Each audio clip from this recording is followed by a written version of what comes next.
நாளை முதல் தொழுது கொள்வேன், அடுத்த வக்திலிருந்து நான் தொழுது கொள்வேன், அடுத்த நாளிலிருந்து நான் தொழுது கொள்வேன் என்பதாக சொல்லுகிறோமே. நாளை மரணித்து விட்டால் என்ன செய்வோம்? அல்லாஹு அக்பர்.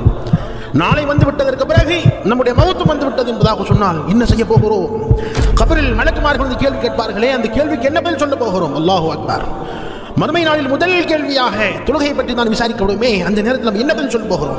அல்லாஹ் என்னிடத்தில் வந்து, ஓ மனிதா, உனக்கு உடல் ஆரோக்கியத்தை கொடுத்திருந்தேனே, கை கால்களை சலாமத்தாக வைத்திருந்தேனே, உன்னுடைய கண் காது மூக்கு எல்லாவற்றையும் சரியாக அமைத்து கொடுத்திருந்தேனே, உடல் உறுப்புகள் குறையின்றி சரியாக கொடுத்திருந்தேனே, செல்வத்தை கொடுத்திருந்தேனே, சரியான புத்தியை கொடுத்திருந்தேனே, எல்லாவற்றையும் கொடுத்ததற்கு பிறகு நான் இட்ட கட்டளை தொழுகையை ஏன் நிறைவேற்றவில்லை என்று அல்லாஹ் கேட்டால் என்ன பதில் சொல்ல போகிறோம்? கண்ணியத்திற்குரியவர்களே, மிஃப்தாஹுல் ஜன்னதி அஸ்ஸலாஹ், சொர்க்கத்தின் திறவுகோல் தொழுகை.